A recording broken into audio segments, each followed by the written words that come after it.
Falkland denies. No, no, you misunderstand me.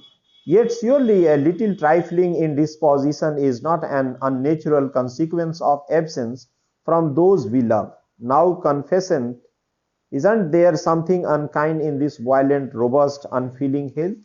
Absolute. Oh, it was very unkind of her to be well in your absence, to be sure.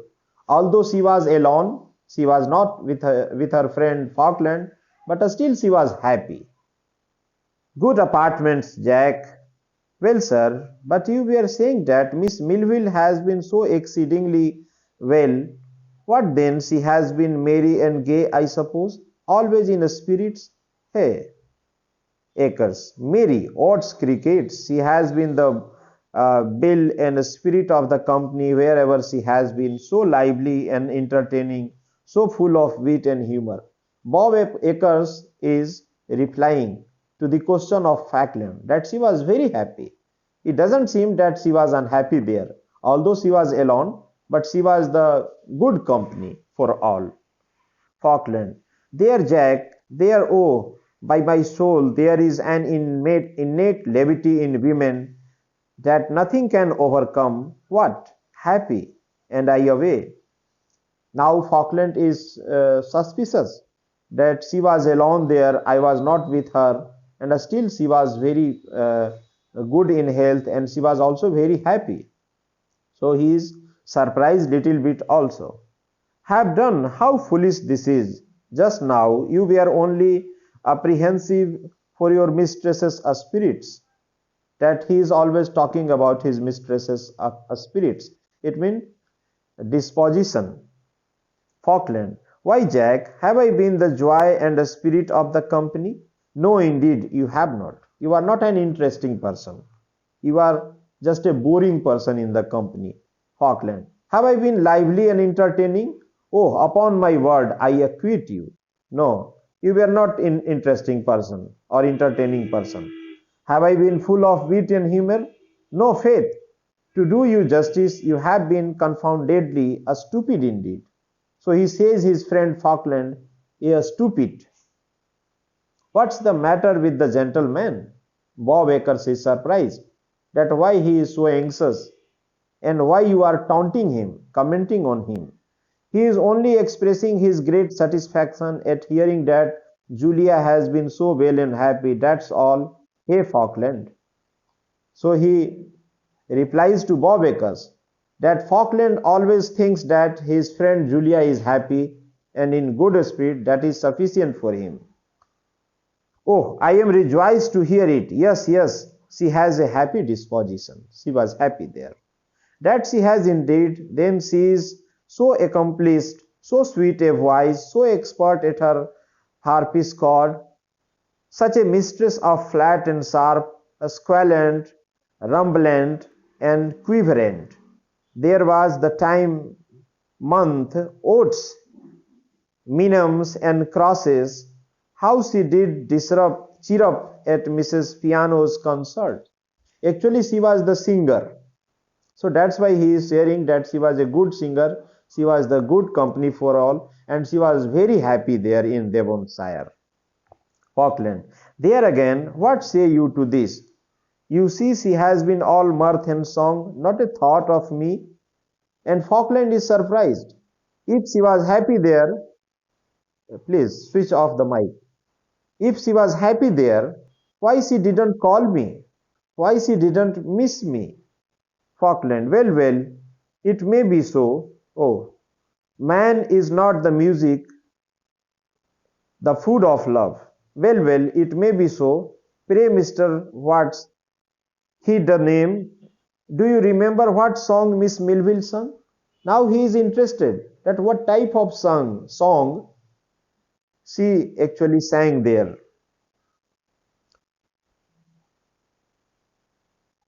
Stay now, they were some pretty melancholy purling a stream errands. I warrant, perhaps you may recollect, did she sing when absent? It means he is sharing the song she has sung there.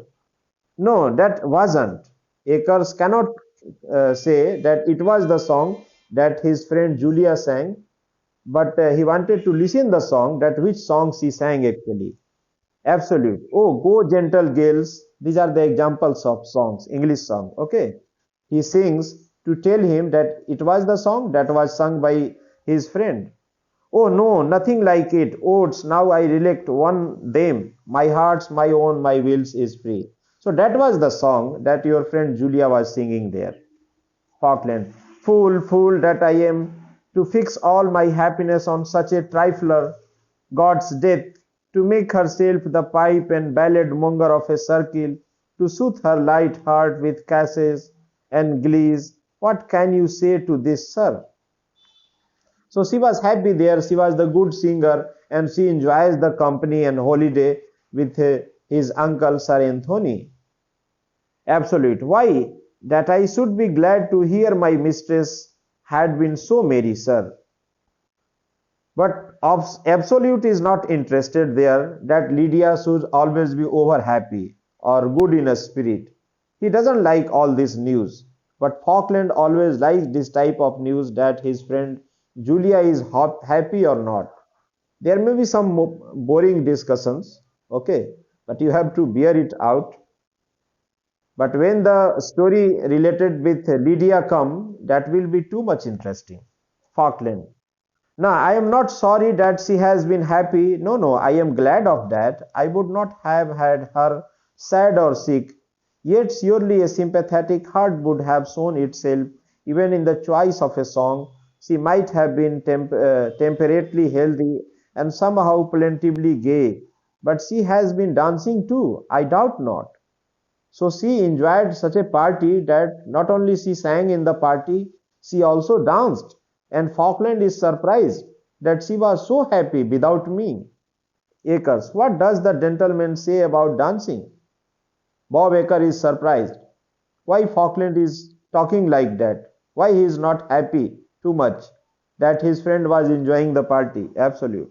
He says the lady we speak of dances as well as she sings. Yeah, true. Does she? There was at our last race ball. So it was the fact that Julia was singing a song and dancing also.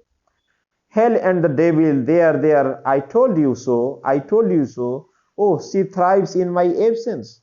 Now he is surprised that Julia is happy without him. He becomes very good at a spirit without him. Oh, she thrives in my absence, dancing, but her whole feelings have been in opposition with me.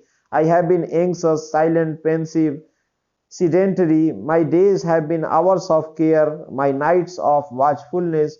She has been all health, spirit, laugh, song, dance. Oh, that is levity. So he is surprised that his friend Julia always becomes happy in absence of Falkland. He sings song, he dances on the stage with others in the company, but whenever she appears with him, she is with him, she is not happy.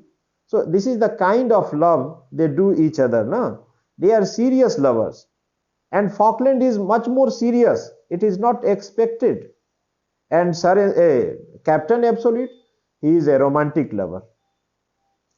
He weaves a romantic love story. So that's why he has changed his personality from Captain Absolute to Ensign Beverly. He is very happy there. Even he is misguiding, befooling his friend Lydia Languis, but he is satisfied. Lydia Languis is misguided. All she is already misguided by the too much reading of novels. So that's why she fancied like that she should love with a poor person, not a rich person, according to the wishes of her guardian, Mrs. Malafro. She always wishes to leave a poor person. So that's why Captain Absolute, being a romantic lover, he is ready to change himself. So that's why he created a fictitious character, Ensign Beverly. There is no Ensign Beverly. Actually, this is a fiction. But Falkland is the contrast in love. No? He is a different kind of lover. His love is quite different from that of Absolute and Lydia. For heaven's sake, Falkland, don't expose yourself so. Suppose she has danced, what then? Does not the ceremony of society often oblige? Why you are so anxious? If she has danced in the group, what is the problem? Falkland, well, well, I'll contain myself, perhaps, as you say, from form's sake. What, Mr. Akers? You were praising Miss Melville's manner of dancing a minute. Hey, so again he is asking about his friend Julia Melville, that she was a good dancer. You were appreciating her.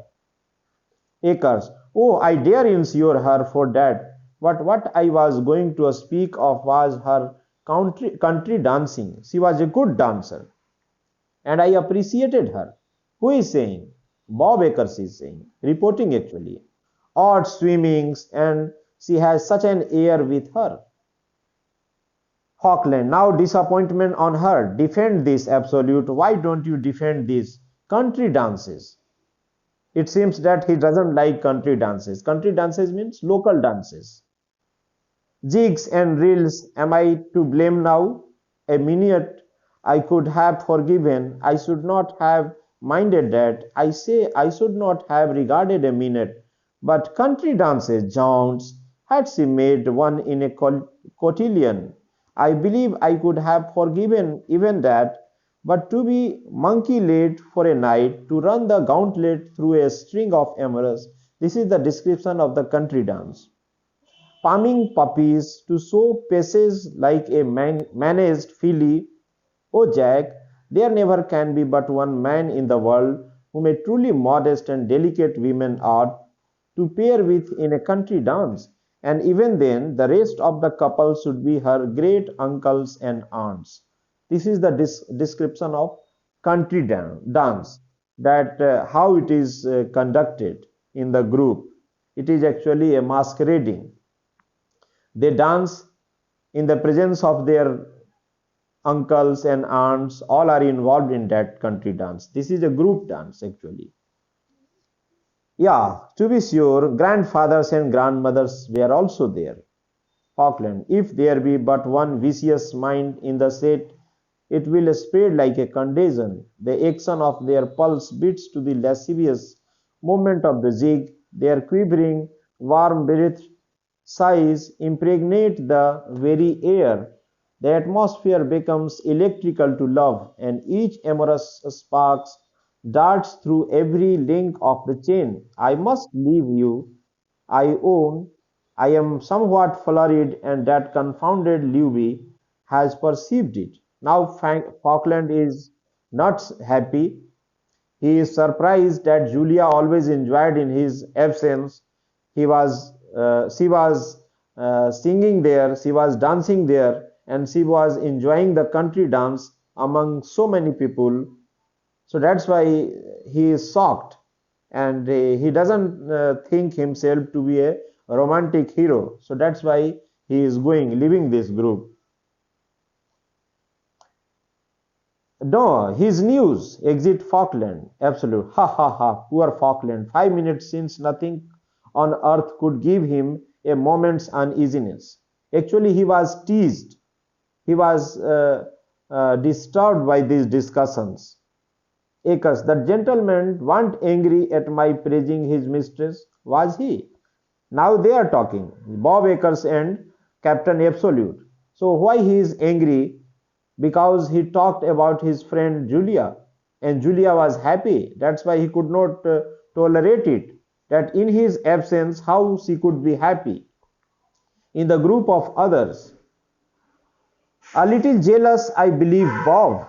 Actually, Falkland was jealous. Why he was jealous?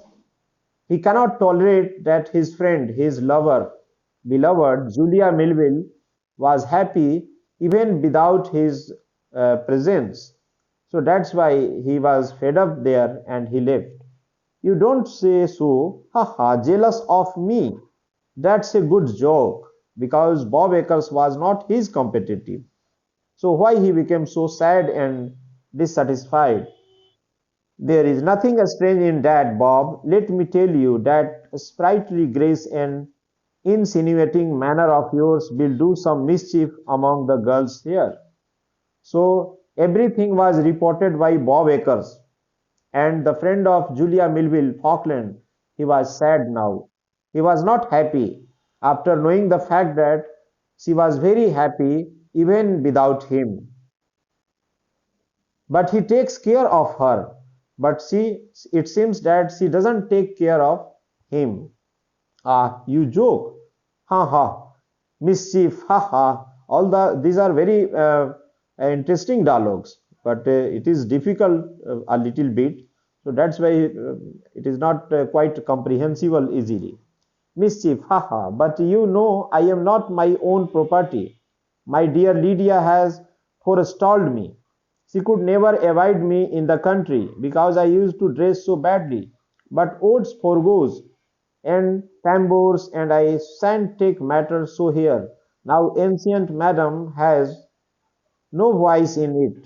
I'll make my old clothes know who is master. I shall straightway cashier the hunting frock and render my leather breeches incapable. My hair has been in training some time. Actually, what is he is replying? Now he is sharing his views about his own love because Bob Acres loved Lydia Language, the same girl who is loved by his friend Captain Absolute. But both are unaware of this fact that both friends love the same girl. And now he is rejected by Lydia Language. Lydia Language is not ready to love him or marry him. So that's why he is rejected. Why is he rejected? Mainly he is rejected due to his queer behavior. He doesn't wear good clothes, attractive clothes, so that Lydia Language can praise him. So that's why he is rejected. She is not interested in Bob Acres. And Bob Acres, what does he think? He thinks that actually this is Ensign Beverly who is the main competitor, that she is influenced by him. But the fact is that Ensign Beverly is not a real character. It is a fictitious character. Absolute. Indeed, Acres, yeah. And though of the side curls are a little restive, my hint part takes to it very kindly. So he is talking about his clothing, his hairstyle, his facial expression, so that he may attract Lydia Language. But Lydia Language is not ready. She only loves a fictitious character, Ensign Beverly, and no one, because she wanted to love a poor person, and these are rich person. So that's why they are denied. Absolute. Oh, you will polish. I doubt not. So Absolute is taking interest because actually it is he who is Ensign Beverly, and his own friend Bob Acres is the competitor. And Bob Acre hates Ensign Beverly, but he doesn't know that actually this Bob Acre is none but his friend Captain Absolute. And he is talking about his competitor in front of his friend Captain Absolute. In reality, who is the same person? Absolute. I spoke like a man, but pray, Bob, I observe you have got an old kind of a new method of swearing. Swearing means taking oath that I will destroy him. He is my competitor. And who is that competitor? It is his friend that is just before him. Acres, ha ha, you have taken notice of it. It is gentle, isn't it? I didn't invent it myself though, but a commander in our militia, a great scholar, I assure you, says that there is no meaning in the common oaths, and that nothing but their antiquity makes them respectable, because he says the ancients would never stick to an oath or two, but would say by Jove or by Bacchus or by Mars. These are oath taking style. Okay, how the person takes oath, swear. What does he swear? He swears to destroy Ensign Beverly because he was the competitor in his life, but he is a fictitious character. So these are the examples actually. According to these sentiments, so to swear with propriety, says my little major, the oath should be an echo to the sense, and this we call the oath referential or sentimental swearing. Ha ha! It is gentle, isn't it? So actually he is always furious about his competitor, rival Ensign Beverly, because it was the Ensign Beverly who has actually snatched his friend Lydia Language, whom he wanted to love and marry. Very gentle and very new indeed, and I dare say will supplant all other figures of imprecation. Imprecation means curses. Actually, Bob Acres is cursing. Cursing means श्राप दे रहा है Ensign Beverly को कि it is the Ensign Beverly who is the great competitor among us, who has snatched my Lydia. But he doesn't know actually his friend is Ensign Beverly. Yeah, the best terms will grow absolute. Dams have had their day. Actually, absolute is taking interest because he himself is the Ensign Beverly whom he is talking about. At the same time, Fag, his servant, enters. Sir, there is a gentleman below, desires to see you. Shall I show him into the parlor? Now, who may be the character?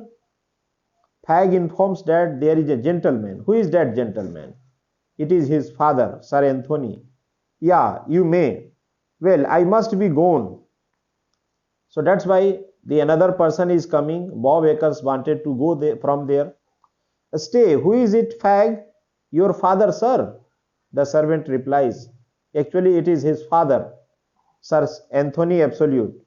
You puppy, why didn't you show him up directly? Now he is angry. Why? Because his own father has been kept outside the house. So that's why he is actually abusing his servant, puppy. So why didn't you call him directly? He is my father. Exit Fag. You have business with Sir Anthony? I expect a message from Mrs. Malaprop at my lodgings. I have sent also to my dear friend Sir Lucius O'Trigger. Adieu, Jack. Now he is going. Bob Acres is going. He is also saying that he may be called by Mrs. Malaprop. Mrs. Malaprop first wanted this person to marry with her daughter, with her niece Lydia, but he was rejected by Lydia Language. So that's why he is hopeless now. And Sir Lucius, I think you know very well that Sir Lucius is a character who loves Lydia Language actually, but he is misguided by Lucy, the servant of Lydia Language or Mrs. Malaprop.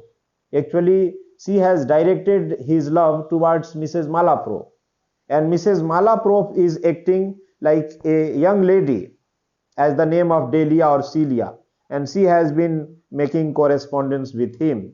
Sir Lucius is in confusion that he is loving her niece, Lydia Language, but in reality, the letters are being replied by her auntie, Mrs. Malaprop, who is an old lady. It means he is also misguided. Adieu, Jack. We must meet at night when you shall give me a dozen bumpers to little Lydia. So he wanted to take suggestions. How can he win Lydia Language? Absolute. That I will with all my heart. So he will suggest. How can he suggest? He himself is the Ensign Beverly who loves Lydia Language. Only to love and marry Lydia Language, he has changed his personality from Captain Absolute to Ensign Beverly, a fictitious character. Now for a parental lecture. I hope he has heard nothing of the business that has brought me here. I wish the gout had held him fast in Devonshire with all my soul. So here comes the father of Captain Absolute. What is the purpose of his arrival? I think you know already that he has already fixed the marriage of his son Captain Absolute to that Lydia Language with the help of her aunt Mrs. Malaprop. Both parents are ready to make them couple and marry them off, but both the children, their Lydia Language and here Sir Captain Absolute, both are not ready. Both are not ready to accept this match because this has been offered by their parents. But what is the fact? The fact is that it is the same lady, same girl whom he loves actually, but he is not aware that his father has fixed the marriage with the same girls That's why he will deny. So he has come to inform his son, Captain Absolute, about the marriage proposal that he has fixed. मतलब उसकी शादी उन्होंने तय कर दिया है किससे? मालाप्रोप की भतीजी से. Who is this girl actually? The same girl actually that Captain Absolute is loving. But because he is not aware that where his marriage has been fixed, so that's why he is not happy here. So Sir Anthony, the father, comes here. Absolute. Sir, I am delighted to see you here and looking so well.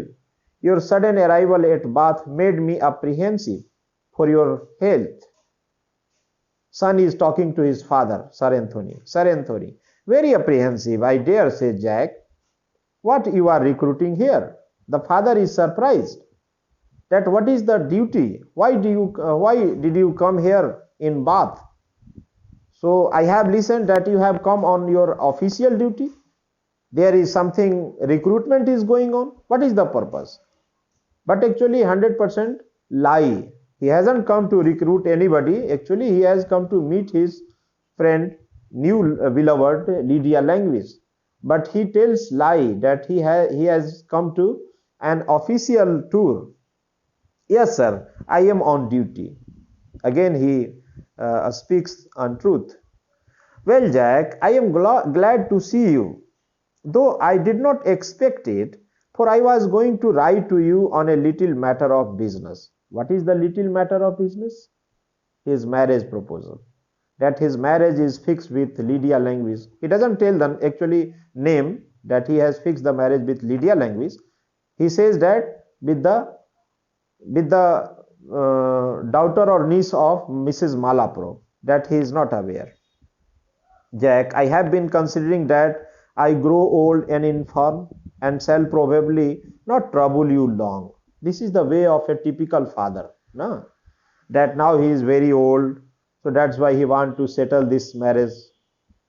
Before dying, he want to marry his son. Absolute. Pardon me, sir. I never saw you look more strong and hearty, and I pray frequently that you may continue so. But he is not.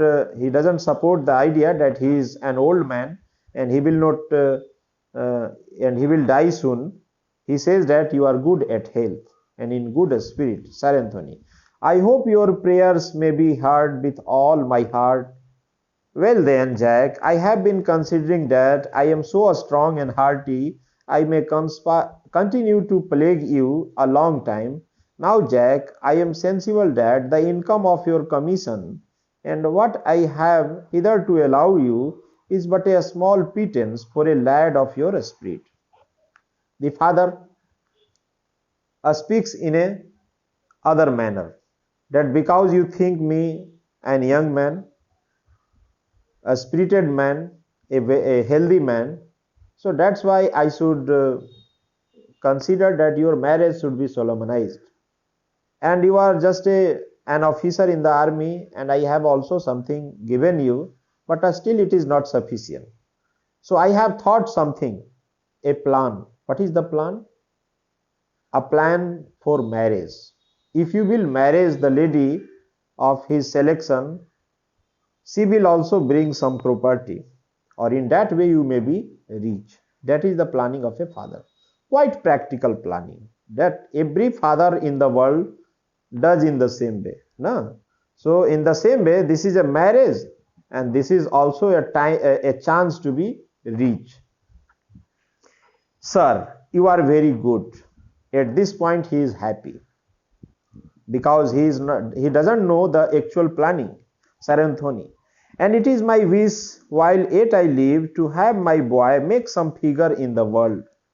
I have resolved therefore to fix you at once in a noble independence, so that I want to make you free, independent. In which way? In the matter of property. Sir, your kindness overpowers me. This is the discussion between a father and a son, and both are not disclosing the matter, that what is going on.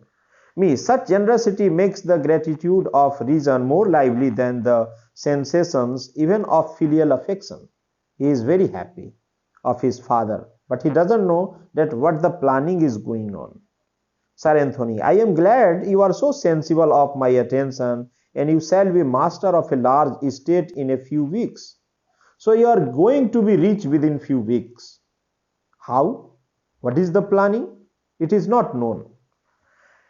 Let my future life, sir, speak my gratitude. I cannot express the sense I have of you munificence. Yet, sir, I presume you would not wish me to quit the army. Now he is surprised that what is the planning of father, how he is going me to make rich. I am already officer in army. What is his purpose? What does he talk?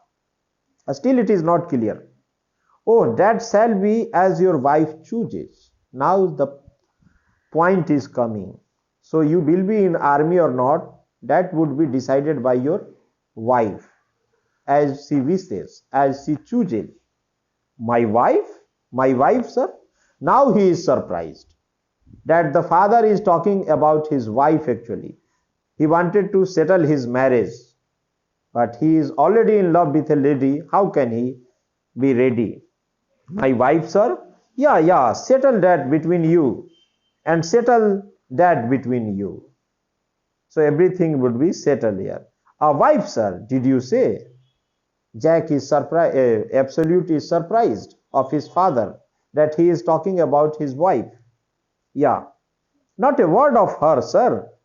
Oh, so I mustn't forget her though. Yes, Jack, the independence I was talking of is by a marriage.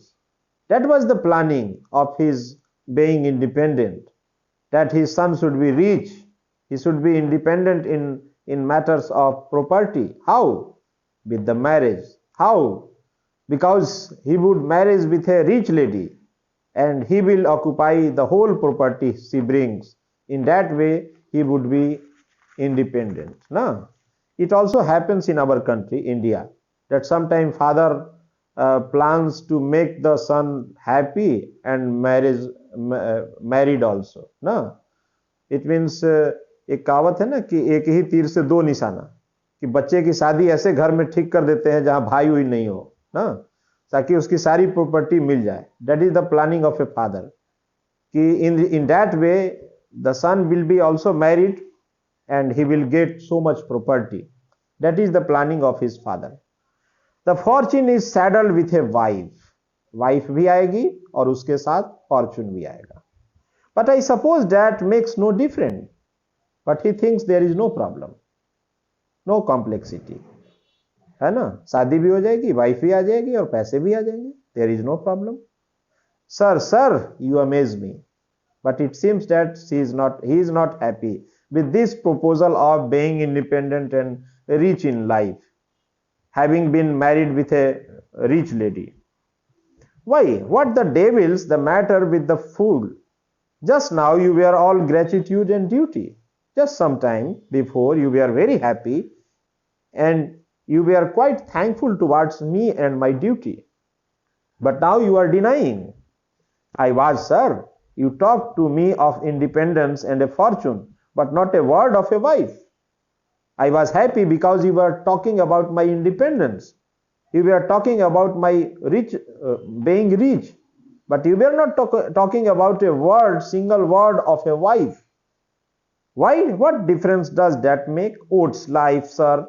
If you have the estate, you must take it with the livestock on it as it stands. Yeah, it is quite clear. There is no matter. If you will occupy the land, property, buildings, you will also have to take care of the people, those who are living there. It means your wife and the mother of the wife, because property will come to your hands. If my happiness is to be the price, I must beg leave to decline the purchase. Pray, sir, who is the lady? So in that way he informs that if this is not a marriage, this is a business, I deny it. I am not ready to marry with the lady. Anyway, who is that lady that you wanted to settle me? What's that to you, sir? Come, give me your promise to love and to marry her directly. He wanted from his son, he expected actually that when he will mention the name of the lady, he should be ready to love her and to marry her. Sure, sir, this is not very reasonable to summon my affections for a lady I know nothing of. How can you order me to love a lady? It is not practical. Although he doesn't know even that lady. I am sure, sir, it is more unreasonable in you to object to a lady you know nothing of. This is the quite typical discussion of a father. If the child protests that he doesn't know about that girl, so how can he be ready to accept her? In the same way, father argues that if you don't know about that lady or that girl, how can you hate her?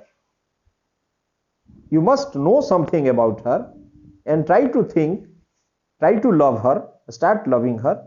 Then, sir, I must tell you plainly that my inclinations are fixed on another. My heart is engaged to an angel. So at last he clarifies that he cannot love the lady he has selected. Why? Because he has already started loving an angel, another girl. Now it is quite clear that father will be angry. How can you love a girl without asking me, without my permission? And how can you deny loving and marrying the girl that he has selected? Then pray let it send an excuse. Father thinks it is very simple. No? All the fathers in the world think very simple. Just send her an excuse. I am sorry. Deny her. It is very sorry, but business prevents its waiting on her. But my vows are placed to her. Now he has taken vows. He has taken oath, swear that he loves her. How can deny her? How can he deny her proposal? Let her foreclose, Jack. Let her foreclose. They are not worth redeeming. Besides, you have the angel's vows in exchange, I suppose, so there can be no loss there. Father is talking in terms of loss and gain. So say sorry to that lady. And because you are already getting another lady, so that's why there is no loss. In that manner, he is talking. In the manner of loss and gain. Absolute. You must excuse me, sir, if I tell you once for all that in this point I cannot obey you. That was the last thing, that he is not ready to accept her. Rather, he has already taken vow to love her. He will not go back. Sir Anthony, what will be there? Now there will be anger because the son is not going to ready. And father has already decided and he has already given his words to Mrs. Malapro. And he has already boasted there that he had a very obedient child, very obedient son, disciplined son. But what is the matter? The matter is quite opposite. Even the son is not ready. What he has boasted there, that whenever Captain Absolute doesn't accept his talk, he always slapped him, punished him, forced him to out of room. But here is the opposite situation. The son is not ready. He says that he has already taken vows to love a lady. And father is going to be angry, but the fact is that he doesn't know who is that lady. Actually, the lady is same, Lydia Languis. Harky, Jack, I have heard you for some time with patience. Now he is losing his patience. I have been cool, quite cool, but take care. You know I am compliance itself. When I am not thwarted, no one more easily led. When I have my own way, but don't put me in a frenzy. So now he is threatening his son.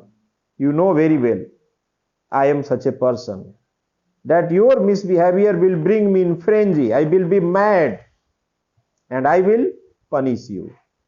So this is the typical dialogue, that whenever the children are not ready to accept the marriage proposal of their parents, they used to threaten their children. Threaten by what? Threaten forcefully or by property, that they will be deposed. So the same thing is going on. Sir, I must repeat it. In this I cannot obey you. So at last son is not ready. Now done me, if I call you Jack again while I live. This is the typical answer of a father, na? That I will not call you Jack, my son, after this incident. Nay, sir, but hear me.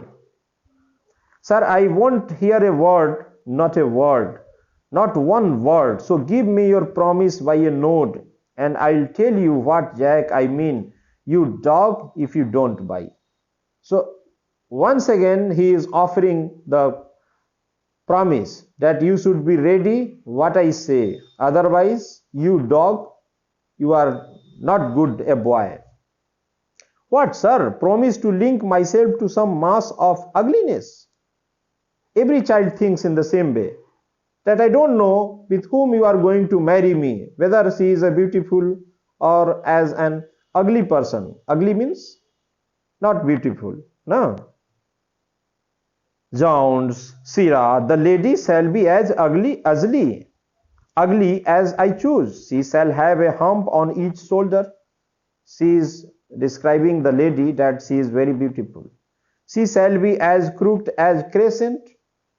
Crescent means moon, bent like moon. Her one eye shall roll like the bulls in Cox Museum. She shall have a skin like a mummy. It means very soft skin, very beautiful lady.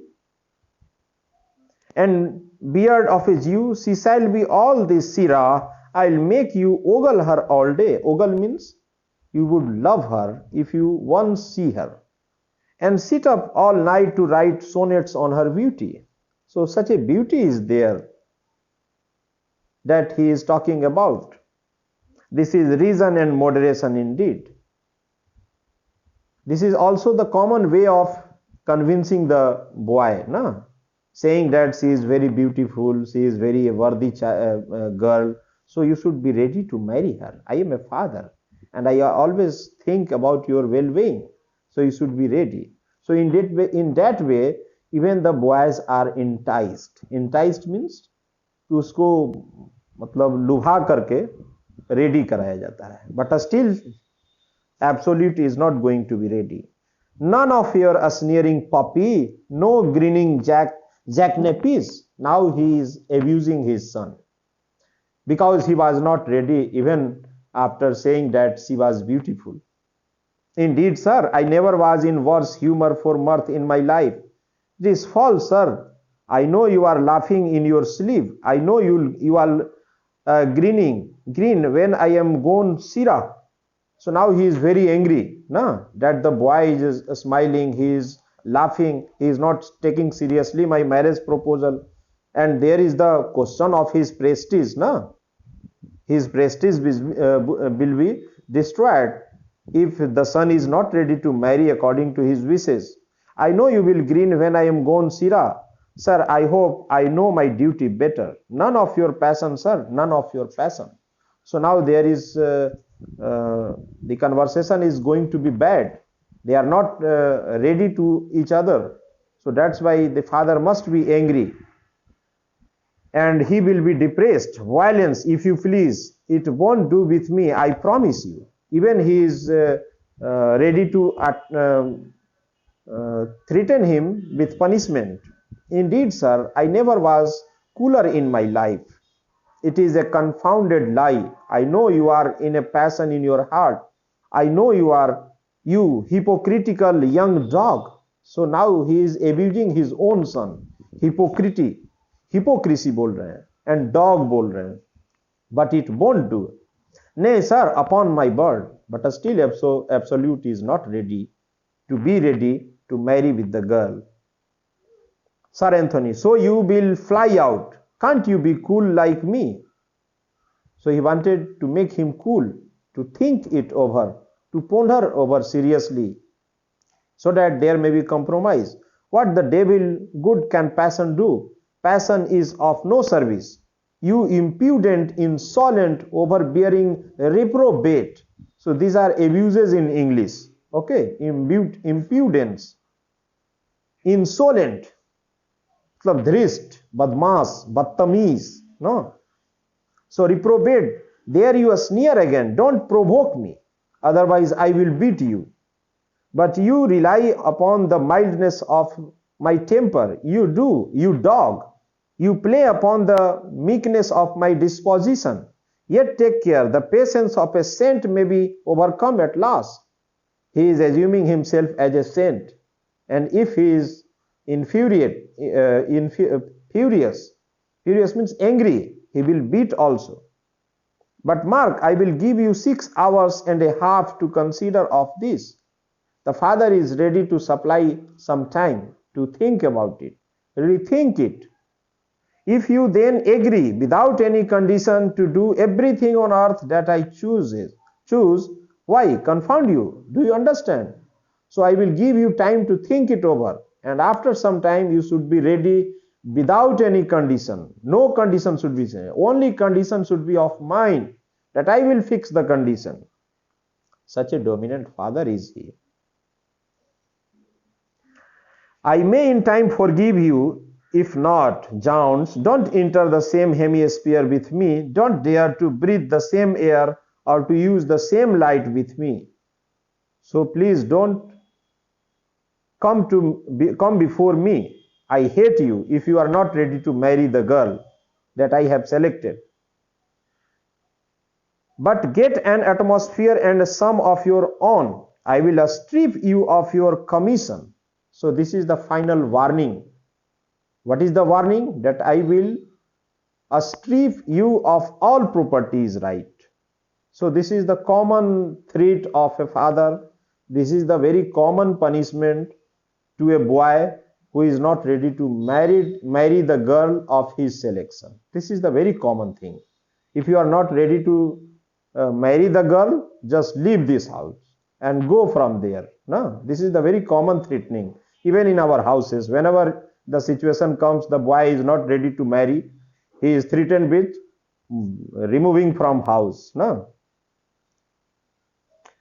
I'll strip of your commission, I'll lodge a 5 and a 3 pence in the hands of trustees, and you shall live on the interest.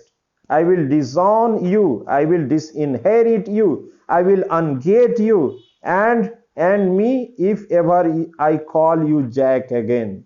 So he is ready to break his relationship. He is ready to disown him of his all properties right. So that is the situation. At last he was not ready to subscribe to his decision. What he has boasted there? That his son is very loyal, he is very disciplined, he is very obedient. He will accept the proposal without any question. But the son is not ready because he loves another girl. And who is that another girl? The same girl that this marriage proposal is. So at that, after being very angry, the father leaves this house. Absolute solace. Now absolute is alone. That he has been in a fix. Mild, gentle, considerate father, I kiss your hands. What a tender method of giving his opinion in these matters Sir Anthony has.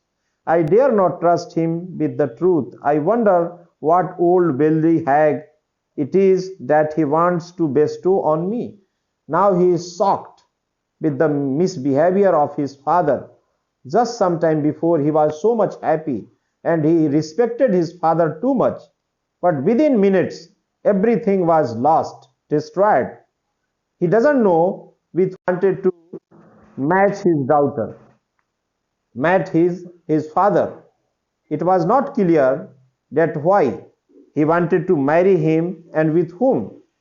Yet he married himself for love and was in his youth a bold intriguer and a gay companion. This is also a matter of surprise that his behavior was quite different.